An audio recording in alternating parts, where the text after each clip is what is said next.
तो जैसा कि पिछले एपिसोड में हमने देखा था, मास्टर सीमो और वांगलिंग का बैटल शुरू हो चुका था। और इस समय मास्टर सीमो ने अपने हेवन ब्रेकिंग सेक्ट का, जहाँ के शायद ये पहले थे, वो अटैक यूज किया था। Heaven breaking Tao. अब आगे तो फिलहाल ये जो पेंटिंग बनाते हैं, इसके अंदर मानो वांगलिंग फंस जाता है और पेंटिंग में बहुत सारे प्लैनेट्स भी थे। और वांगलिंग इस समय चिल्लाता है कि हेवन ब्रेकिंग सेक्ट के शीमा मो, मतलब इसको अब श्योरिटी आ जाती है। और इसकी आवाज़ जब मास्टर सीमो को सुनने में आती है, तो वो भी एक समय रुक जाते हैं और वांगलिंग की तरफ देखते हैं। बट वांगलिंग इस अटैक में फंसने से पहले मास्टर सीमो बोलो या सीमा मो बोलो, पुराना नाम, इनके थर्ड आई पर अटैक कर देता है। और इस समय मास्टर सीमो अपना जो ये अटैक था वो लॉन्च कर देते हैं, क्योंकि उनको ज़्यादा समय नहीं मिलता। One stroke to break the heavens and अर्थ।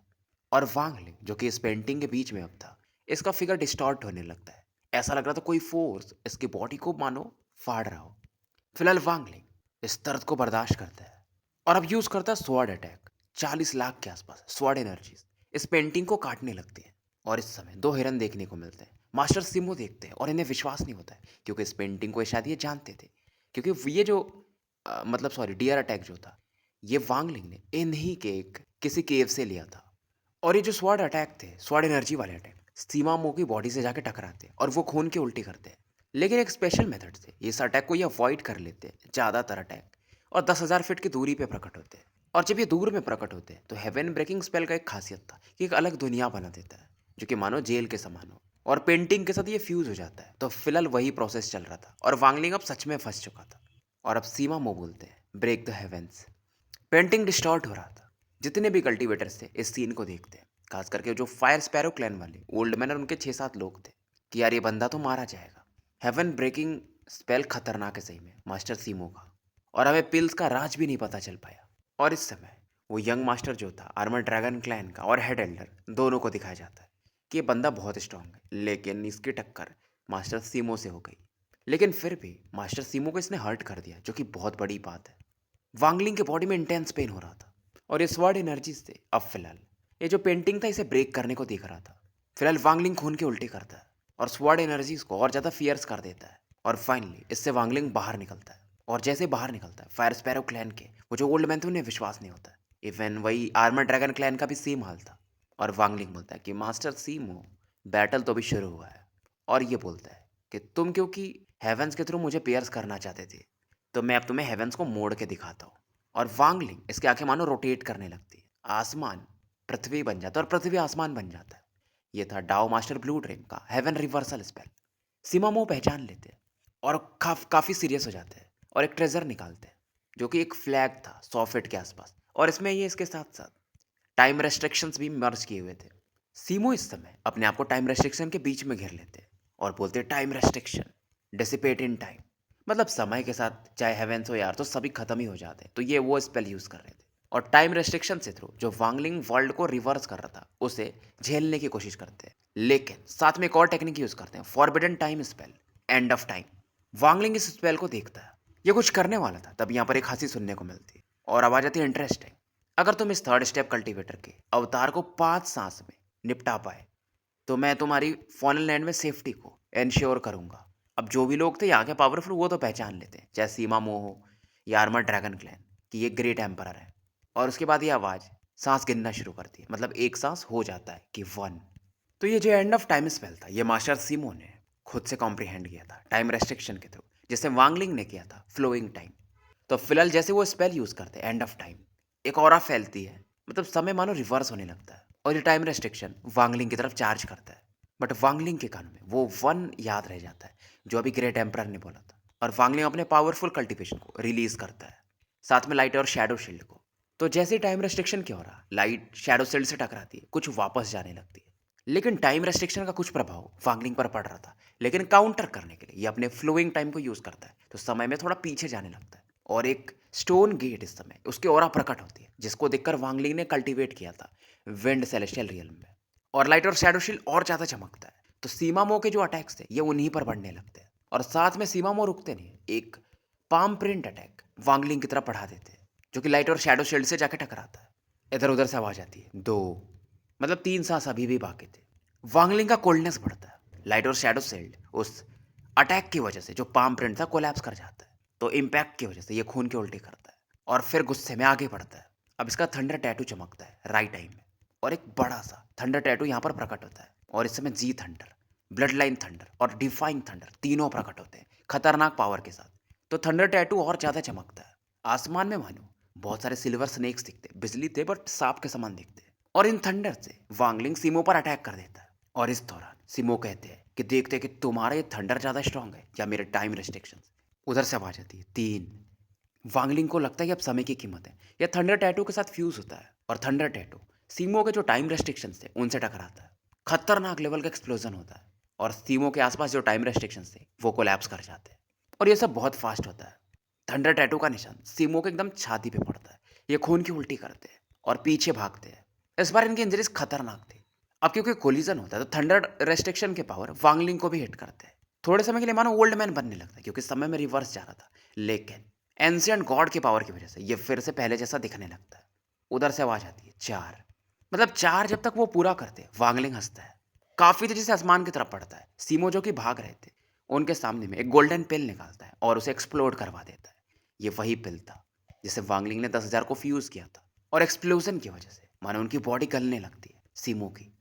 सीमो ने अवतार इसलिए बनाया था क्योंकि वो निर्वाणा वॉइड में बहुत लंबे समय से फंसे थे। तो उनका सोचना ये था कि जब इनका अवतार निर्वाणा में पहुंच जाएगा तो इनका पावर लेवल ऑटोमेटिकली बढ़ जाएगा। बट वांगलिंग इधर रुकता नहीं। अब ये साथ में ब्लेज फायर म्यूटेशन क्रिस्टल निकालता है और इसे भी एक्सप्लोड करवा देता है। और ये सब बहुत फास्ट होता है। आर्मर ड्रैगन के हेड भी समझ जाते कि यार सही नहीं है। मतलब इन्हें अब समझ में आता है कि ये वांगलिंग कितना खतरनाक है। इम्पैक्ट की वजह से मास्टर सीमो एकदम खून से लथपथ हो चुके थे। आंखों में एक डर था, और अब इन्हें लगता है कि नहीं यार, मृत्यु करीब है। ये जो फायर म्यूटेशन क्रिस्टल था ये और ज़्यादा खतरनाक था क्योंकि इसके अंदर हेवनली फायर था। सीमो फिर से भागते हैं। वांगलिंग इस समय दहाड़ मारता है, और सीमो की बॉडी इस समय जल रही थी डार्क ब्लू फ्लेम की वजह से, जो कि इनके कपड़ों को नहीं जला रही थी, इनके फ्लैश को, ओरिजिन सोल को जला रही थी। बस अब यहाँ से ये भागना चाहते थे। और जब भाग रहे थे तभी अचानक से वो जो फायर के बीच में से एक ब्लडी स्वॉर्ड आगे बढ़ता है। इवन डिवाइन सेंस भी शायद इसके साथ कीप अप न कर पाए, इतना फास्ट था। और ये तलवार भी इनके आर पार निकल जाता है। लेकिन फिलहाल अभी तक ये मरे नहीं थे क्योंकि भाई ये फिफ्थ हेवन ब्लाइट कल्टिवेटर थे, और वांगलिंग पूरी तरह से तैयार भी था। लेकिन फिर भी अभी तक इन्हें मार नहीं पाया था, जबकि इसने 40 million sword energy, mutation crystal, dragon collapse pill और अब तो ब्लडी स्वॉर्ड भी यूज कर दिया था। लेकिन फिर भी इतना इंजर्ड कर दिया था कि ये फेमस हो सकता था, इनर हो या आउटर रियल में हो। अब वांगलिंग इसका पीछा करने ही वाला था। उधर वो भाग रहे थे तभी आवाज आता है कि मेरे फॉलन लैंड में कोई कभी भी ऐसे नहीं आ सकता और जा सकता है। एक आवाज गूंजती है। मास्टर सिमो लगभग भाग चुके थे, इस एरिया से निकलने ही वाले थे, तभी एक पावरफुल फोर्स इन्हें प्रेस करता है। मतलब एक फिंगर अटैक था, मानो हेवेंस के समान बड़ा था, और सिमो निपट जाते हैं। ये ग्रेट एम्परर का अटैक था। फायर स्पैरो क्लैन हो या आर्मर ड्रैगन क्लैन के लोग ये पूरी तरह से शांत हो जाते हैं, और यंग मास्टर तो कहता है कि फादर ये तो गलत हो गया, ग्रेट एम्परर भी इस बंदे को सपोर्ट कर रहे हैं। अब इसके फादर समझाते हैं कि यार पैनिक करने की बात नहीं है, वो बंदा अगर फिफ्थ हेवन ब्लाइट को इंजर्ड कर सकता है तो हम वैसे भी उसके मैच नहीं है। लेकिन मैं फॉलन काउंसिल का एल्डर हूँ और ग्रेट एम्परर का लॉयल हूँ, तो कुछ भी नहीं होगा, वैसे भी वो बाहर ही है। और वांगलिंग इधर अंदाजा लगा लेता है कि ग्रेट एम्परर जो भी है या डाविश वाटर से तो स्ट्रांग है, but Dao master blue dream के कंपेयर में कितने स्ट्रांग है ये नहीं पता था। लेकिन एटलीस्ट वो मेरी हेल्प कर रहे हैं। लेकिन अब वांगलिंग को आता है गुस्सा कि फॉलन काउंसिल का ये 9th एल्डर है, इसे तो मैं बताता हूँ। तुमने सीमा मो की हेल्प की थी तो तुम मेरे भी दुश्मन हुए। और वांगलिंग काफी तेजी से आगे बढ़ता है। अब आर्मर ड्रैगन के जो पैट्रियार्स थे यानी हेड एंडर, उनका भी मतलब अब दिल काफी तेजी से धड़कने लगता है कि यार अब तो गए। अब इस दौरान 10 एक लोग वांगलिंग को रोकने आते हैं ड्रैगन क्लैन के, और वांगलिंग गुस्से में कहते हैं स्क्रैम। थंडर इस समय चमकता है और एक बड़ा सा पाम प्रिंट अटैक ये आगे बढ़ा देता है, और इस अटैक के सामने पूरे के पूरे लोग खून के उल्टे करने लगते हैं, इधर उधर फेंक दिए जाते हैं। कुछ एक की तो फिजिकल बॉडी भी डिस्ट्रॉय हो जाती है। और वांगलिंग हंसता है कि तुम्हारे जैसे छोटे क्लैन मुझे रोकना चाहते हैं और मुझे मारने का प्लान बना रहे थे। अब ड्रैगन क्लैन के जो पैट्रियार्स थे वो अपने बेटे को पकड़ते और भागने लगते कि तुम मुझे मारोगे, मैं फॉलन काउंसिल का 9th एल्डर हूँ, मुझे ग्रेट एम्परर ने खुद अपॉइंट किया है। पर तभी इसी समय एक स्वॉर्ड एनर्जी इधर काफ़ी तेजी से बढ़ती है, और जब आर्मर ड्रैगन क्लैन के ये हेड देखते हैं तो वो और डर जाते हैं शुरुआत में, लेकिन इसे पहचान के काफ़ी खुश होते हैं कि ये तो ग्रेट एम्परर का मैसेंजर है, चलो मैं बच गया और ये बंदा मारा जाएगा, मैं फॉलन एल्डर हूँ, ये बाहर ही है। वांगलिंग भी इस दौरान उस तरफ देखता है, और यहाँ पर एक मिडिल एज मैन जिन्होंने रेड कपड़े पहने थे वो प्रकट होते हैं। कल्टिवेटर टाइप और ही नहीं लग रही थी, इवन वांगलिंग भी डिटेक्ट नहीं कर पाता है। शायद कोई पावरफुल स्पेल इन्होंने यूज कर रहे थे अपने कल्टीवेशन को छिपाने के लिए। ये जो एल्डर थे फॉलन काउंसिल के इन्हें ग्रीट करते कि लॉर्ड मैसेंजर मेरी मदद करिए। अब मिडिल एज्ड मैन एक रेड जेड निकालते हैं कि ये ग्रेट एम्परर का डिक्री है, मतलब आदेश बोलो या जो भी बोलो। अब ड्रैगन क्लैन के हेड है, एकदम रेस्पेक्ट में मुंडी नीचे कर लेते हैं और अब ये पढ़ना शुरू करते हैं मैसेंजर कि आर्मर ड्रैगन क्लैन के जो हेड हैं उनका स्टेटस उनसे छीना जाता है 9th एल्डर का, और एक पिल दिया जाता है कि ये आपको खाना पड़ेगा, और एक ब्लैक पिल ये मैसेंजर इनकी तरफ फेंक देते हैं। ये था पॉइजन पिल। मिडिल एज्ड मैन का एक्सप्रेशन एकदम न्यूट्रल था भाई कि आदेश है, मैं क्या ही कर सकता हूँ।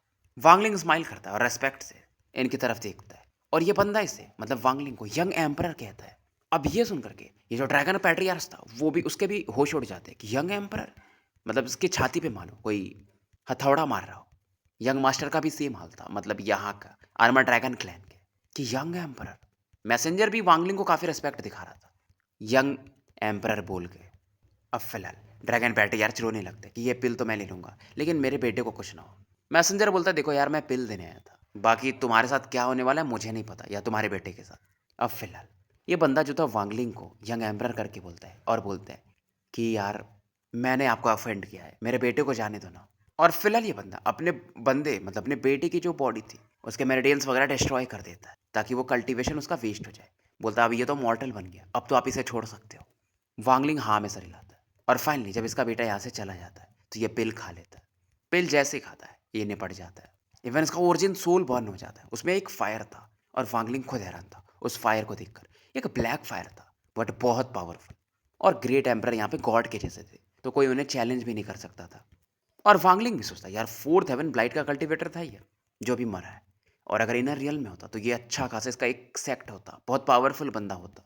लेकिन यहाँ पे देखो फिलहाल जो आर्मर ड्रैगन क्लैन में एक बंदा था निर्वाणा स्क्रायर लेवल पे, वांगलिंग उसे फॉलन एल्डर बना देता। वो बंदा खुद हैरान था क्योंकि निर्वाणा स्क्रायर पे था, बट काफ़ी खुश होता है कि आज से मैं आपके ऑर्डर को फॉलो करूंगा। और वांगलिंग इससे बोलते हैं कि मुझे तुम्हारे जितने भी ड्रैगन कोलैप्स मिले या फायर म्यूटेशन क्रिस्टल्स हैं सभी चाहिए, और पपेट्स भी। फिलहाल मैसेंजर यहाँ से निकल जाता है और वांगलिंग को टोकन देता है ग्रेट एम्परर ने जो दिया था यंग एम्परर का, कि आप इसका यूज़ कर सकते हैं। लेकिन ग्रेट एम्परर ने एक चीज़ और कहा है कि आपको 3 महीने बाद फॉलन एंडर का जो सिलेक्शन है वहाँ पे आना पड़ेगा। तो टोकन पे एक वर्ड लिखा हुआ था एम्परर, और जो भी जिसने भी लिखा था एक खतरनाक ऑरा से लिखा था, एक स्ट्रोक में था बट एंशिएंट ऑरा थी। इधर फॉलन लैंड के बाहर में मास्टर सीमो को दिखाया जाता है, इनकी ओरिजिनल बॉडी को। इनकी बॉडी से एक वायलेंट ऑरा बाहर निकल रहा था और एक खतरनाक किलिंग इंटेंट था। अवतार के मरने की वजह से इन्हें फर्क तो पड़ा था, मतलब कल्टीवेशन में फर्क इसलिए नहीं पड़ा क्योंकि इन्होंने अलग से उसे कल्टीवेट कराया था ताकि दोनों को बाद में मर्ज करके पावर बढ़ाएंगे। बट इसका गुस्सा काफ़ी था कि फॉलन लैंड के ग्रेट एम्परर, फिर वो थंडर कल्टीवेटर, उसके पास थंडर एसेंस भी है और फायर एसेंस भी है क्योंकि उन्होंने फील किया था जब वांगलिंग ने वो फायर क्रिस्टल यूज़ किया था। और उस बंदे को मेरा पास्ट भी पता है, क्या ये इनर रियल्म से है।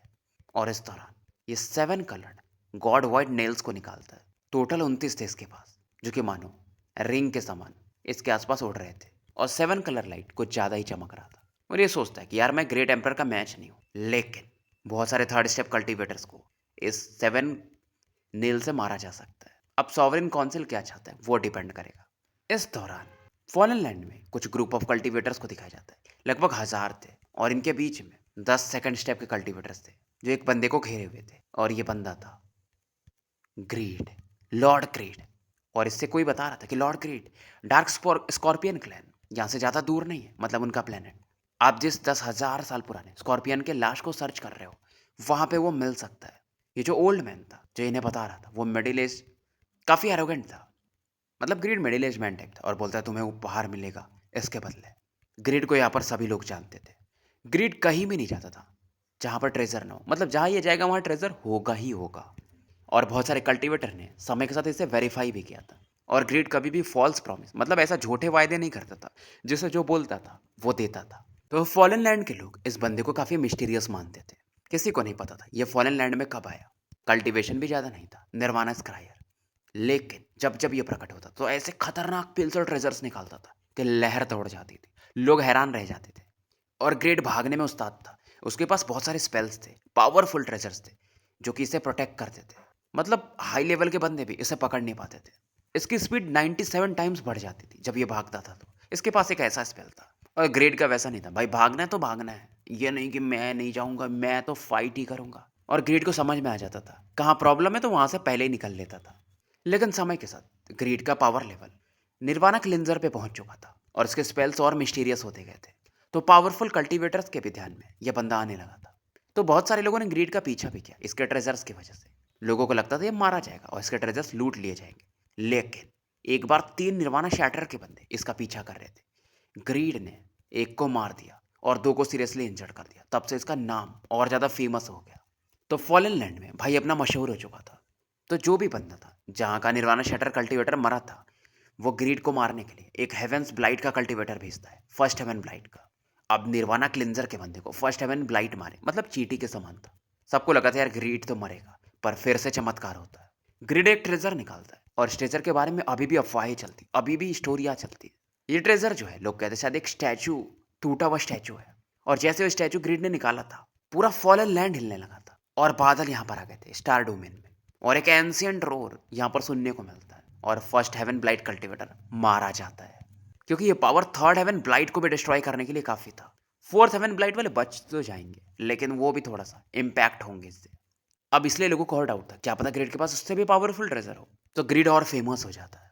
इसके बाद से ग्रेट एम्परर भी ग्रिड में थोड़े इंटरेस्टेड हुए और वो मिला भी, मतलब ग्रिड उनसे मिलता है और बदले में इन्हें एक ट्रेजर देता है। ग्रेट एम्परर भी इसे एक पिल देते हैं ताकि इसका कल्टीवेशन बढ़ सके। और कुछ सालों बाद ग्रिड जब दोबारा से प्रकट हुआ, मतलब लोगों की नज़र में आया, तो इसका पावर लेवल निर्वाणा शैटर के मिड फेज में था। और जब ये प्रकट हुआ निर्वाणा शैटर मिड फेज में, तो बहुत सारे जो फोर्थ हेवन ब्लाइट के कल्टीवेटर थे उस उनकी भी नज़रें ग्रीड पे पड़ती है। तो बहुत सारे जैसे इसके ट्रेजर्स चाहते थे, तो एक फोर्थ हेवन ब्लाइट ने इस पर सीक्रेटली अटैक किया। बट एंड में वो सीरियसली इंजर्ड हो गया, उसे भागना पड़ा। और उसके बाद से ग्रीड के पीछे में कोई गुस्ताखी नहीं करता है, भाई से पंगे नहीं लेता है। एक चीज़ और भी चलता था कि ग्रेड जहाँ भी होगा वहाँ वैलिड ट्रेजर्स होंगे, मतलब वो जगह बेकार भी है तो भी वहाँ पर ट्रेजर्स निकलेंगे अगर ग्रेड पहुँच गया है तो एक कहावत भाई के बारे में मशहूर हो गई थी कि grade never goes anywhere without treasures. और ग्रेड ने एक अननोन स्पेल कल्टीवेट किया था अपनी बॉडी में। उसकी बॉडी से एक अलग ही गंदी स्मेल आती थी, इतनी गंदी कि आसपास के लोग निपट जाते थे। कुछ लोग तो मतलब जो इसके आसपास रहते ये 10-20 लोग, वो रेस्पेक्ट दिखाते थे, कैसे भी बर्दाश्त करते थे। फिलहाल ये लोग डार्क स्कॉर्पियन क्लैन की तरफ बढ़ रहे थे और ग्रिड काफ़ी एक्साइटेड था। ग्रिड को याद आता कि आउटर रियल में अब ये आ चुका था, मतलब बहुत समय पहले। तब तो इसके पास दम भी नहीं था, अब ये पहले से बहुत स्ट्रॉन्गर है। कुछ ट्रेजर्स तो ऐसे थे जिसमें ये मरा मरा हो गया था, लेकिन फिर भी उन्हें प्राप्त करके बाद में और पावरफुल बन गया। और अगर ये इनर रियल में जाए तो इसकी इज्जत काफ़ी बढ़ सकती है। ग्रिड को काफ़ी गुस्सा आता था कि इसके बॉडी में जो स्मेल आता था, लेकिन ये करे तो करे क्या। इस बदबू को निकालने के लिए इसने बहुत ट्राई किया, लेकिन मानो ये जो स्मेल था इसके ओरिजिन सोल के साथ फ्यूज हो चुका था। तो कितना भी कोशिश करे ये इसे निकाल नहीं सकता था। इसलिए ग्रिड को सबसे ज्यादा गुस्सा ऑल सिर पे, वांगलिंग पे और मून गेजर सरपेंट पे आता था कि ऑल सिर तुमने ही मुझे ऑल हेवन भेजा था, तुम्हारे वजह से, नहीं तो ऐसा मेरे साथ नहीं होता। उसके बाद वो मून गेजर, जब मैं मिलूंगा तो मून गेजर को तो फाड़ के रख दूंगा। और सबसे इंपॉर्टेंट है वो वांगलिंग है, वो मेरा नेमेसिस है। नेमेसिस मतलब समझ लो आर्च राइफल या जो भी बोल लो, मतलब वो मेरे ट्रेजर्स लूट लेता है, लूट चुका है एक बार। उसने मेरा वो teleporting furnace, ancient thunder dragon भी खा लिया था, माउंटेन रिवर पेंटिंग भी, माउंटेन सोल भी, जिसे मुझे प्राप्त करने में 10,000 साल लगे थे। तो ग्रीड का दिल काफ़ी दुखता था जब इन चीज़ों को ये याद करता था। एक चीज़ का और था कि जब जब ये वांगलिंग से मिला था इसने एक चीज़ फील किया था, ये बंदा बहुत खतरनाक है, ये बंदा मेरा लाइफ लॉन्ग नेमेसिस है। कि जैसे मुझे हेवन डिफाइंग बीड पसंद आया था प्लेनेट सुजाकू पर इससे मिल गया। फिर डेमन स्पिरिट लैंड में मेरा कल्टीवेशन उससे ज़्यादा था, लेकिन उसने मेरे थंडर ड्रैगन को डिवोर कर लिया था, मेरे थंडर ड्रैगन को, जो कि मेरे साथ बचपन से था। और काश वो मेरे पास होता तो मैं थंडर कल्टीवेटर होता। फिर ये याद करता कि जब ऑलसीर ने इसे ऑल हेवन भेजा था तो वहां पर मून गेजर सरपेंट और वांगलिंग से मिला था, जहां पर इसका फर्नेस गायब हो गया। वांगलिंग चुरा लेता है, मतलब पेंटिंग वगैरह सब चीज़। और उस समय ये अधमरा हो गया था, मतलब इतना ज़्यादा कि मर सकता था, बस बच गया था। और अभी सोचता है कि अब तो मेरा कल्टीवेशन बहुत ज़्यादा है, ट्रेजर्स भी बहुत ज़्यादा है, पहले से भी ज़्यादा पावरफुल। तो इस बार खैर वो तो अभी इनर रियल में होगा, बाहर आ ही नहीं सकता मेरे ट्रेजर्स चुराने। और अगर ऐसा हो गया तो वांगलिंग तुम सच में मेरे लाइफ लॉन्ग नेमेसिस कहे जाओगे। फिलहाल इन विचारों को ये निकालता है। एक क्लाउड स्केप क्लैन था जहाँ पर एक ट्रेजर था जिसकी मदद से अपने अंदर के स्मेल को निकाल सकता था। उसके लिए इसे एक एंसेंट स्कॉर्पियन का लाश चाहिए था, फिर ये स्पेल निकाल पाएगा, मतलब स्मेल निकाल पाएगा। और ये काफ़ी खुश था कि चलो वांगलिंग से नहीं मिलूंगा, मैं आउटर रियल में हूँ। मतलब ग्रीड के अंदर एक डर था वांगलिंग की वजह से, जो जो इसने देखा था जब जब वांगलिंग से मिला था इसको घाटा हुआ था। मतलब एक तरह से कह सकते हो कि इसके डावाट में एक क्रैक था जो कि वांगलिंग था। अगर ग्रीड वांगलिंग को मार दे तो फिर ये रिकवर कर सकता है। इधर वांगलिंग जो था आर्मर ड्रैगन क्लैन से निकलता है, कुछ ट्रेजर्स लेता है जैसे वो ड्रैगन पिल वगैरह, फायर म्यूटेशन क्रिस्टल, कुछ पपेट्स। और आगे बढ़ा तो बीच में सोच रहा था कि यार ये ग्रेट एम्पर सच में क्या, मतलब वो डिवाइन सेक्ट से रिलेटेड है और उन्होंने मुझे यंग एम्परर भी बना दिया। और वांगलिंग सोचता है कि ग्रेट एम्परर ने सीमो के अवतार को भी मार दिया। मतलब सॉवरेन काउंसिल के लिए वो एक नोटिस जारी कर रहे थे कि ज़्यादा मत उछलो, इधर मत आओ। शायद ग्रेट एम्परर पहले बैटल देखना चाहते थे, बट बाद में वो पर्सनली इन्वॉल्व हुए, कुछ तो बात है। बट वांगलिंग को एक ही वो पॉसिबिलिटी दिखती है, शायद उन्होंने मेरे 5 एसेंसेस को देख लिया होगा, या शायद फायर एसेंस उन्हें ज़्यादा अट्रैक्ट किया होगा। अगर वो 4 डिवाइन सेक्ट से रिलेटेड हैं तो, और उन्हें पता होगा, मतलब पावरफुल लोग हैं, तो उन्हें पता होगा कि वो मैं मेरे पास वर्मिलियन बर्ड है, खास करके क्योंकि अगर वो इससे जुड़े होंगे तो पक्का। और 3 महीने बाद उन्होंने मुझे बुलाया भी है। फिलहाल वांगलिंग स्पेशल बेंडिंग यूज़ करता है और डार्क स्कॉर्पियन क्लैन की तरफ बढ़ चुका था। इधर ग्रीड का ग्रुप बहुत तेजी से मूव कर रहा था स्कॉर्पियन क्लैन की तरफ भी। 1000 कल्टिवेटर्स थे और फाइनली इस प्लेनेट पर उतर भी जाते। ग्रीड काफ़ी एरोगेंट था, 1000 लोग के बीच में था। अब यहाँ के लोगों का एक्सप्रेशन बदलता है ग्रीड को देखकर। इन्हें मालूम था भाई ग्रीड तबाही है। अब उधर जोंग भी ग्रेड को दिखाया जाता है जो कि मस्त अपना घूम टहल रहा था और कुछ डार्क स्कॉर्पियन क्लैन मेंबर्स को डांटा भी था थोड़े समय पहले। और वो जो ओल्ड मैन जैंग थे जो जोंग बिग रेड को पहली बार लेके गए थे पपेट के लिए, वो भी यहाँ पर थे, काफ़ी रेस्पेक्ट दिखा रहे थे बिग रेड को।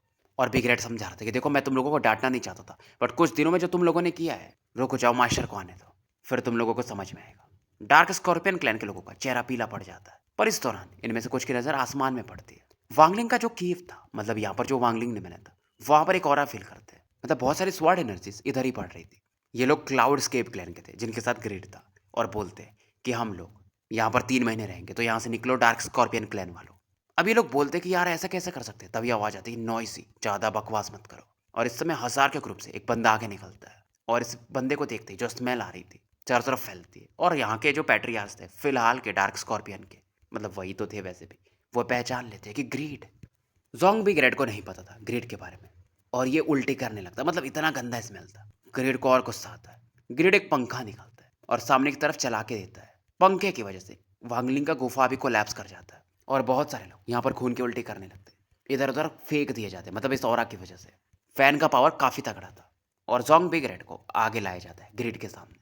जितना क्लोज जाता है उतना ज़्यादा ही से मतलब स्मेल आता है। और ग्रिड बोलता है तुम्हें मैं बदबूदार फील हो रहा हूँ। बिग रेड बोलता है नहीं नहीं बिल्कुल नहीं, क्योंकि ये काफ़ी डर चुका था। लेकिन फिर से उल्टी करता है, इतनी गंदी स्मेल थी।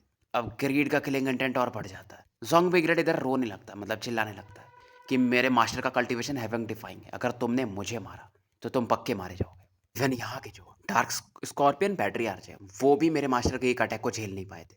और तुम्हारा कल्टीवेशन लेवल ठीक है, बट तुम उतने भी पावरफुल नहीं हो। ग्रीड थोड़ा सा ऐसा नाक से सांस मारता है और बिग रेड चिल्लाता है कि मास्टर आते होंगे, तुम पक्के मारे जाओगे, तुम भी स्लेव बनोगे मेरे मास्टर के, जैसे यहाँ के लोग हैं। अब ग्रिड को गुस्सा आता है कि उसका कल्टीवेशन हेवन डिफाइंग है, अगर तुम ऐसा नहीं कहा होता तो शायद तुम बच भी जाते। बट अब मैं ओल्ड मैन तुम्हें मार के रहूंगा, तुम्हारे मास्टर कितने भी पावरफुल हो। अब ग्रीड की ओरा की वजह से बिग रेड ऐसा लग रहा था उसकी बॉडी कोलैप्स कर जाएगी, काफ़ी दूर जाके गिरता है। और क्योंकि ये बोलता है कि तुम यहाँ के हो भी नहीं, तो मैं भी तुम्हारे मास्टर से मिलना चाहूँगा और पर्सनली मारूंगा, देखता हूँ कि वो मुझे मार पाता है। ग्रिड एक हवा का झोंका चलाता है, मतलब हाथ को ऐसे घुमाता है, और इसके पावर की वजह से बहुत सारे क्लैन मेंबर्स काफ़ी दूर जाके, प्लेनेट से दूर जाके गिरते हैं। और ग्रीड ये जो क्लाउड स्केप क्लैन वाले थे इनसे बोलता है कि तुम लोग मेरे साथ चलो, देखते हैं इस स्लेव का मास्टर कौन है, और आज मैं तुम्हें अपने ट्रेजर्स के पावर को दिखाता हूँ। ये तुम लोगों के लिए नसीब की बात है कि मेरे ट्रेजर्स तुम्हें देखने को मिलेंगे।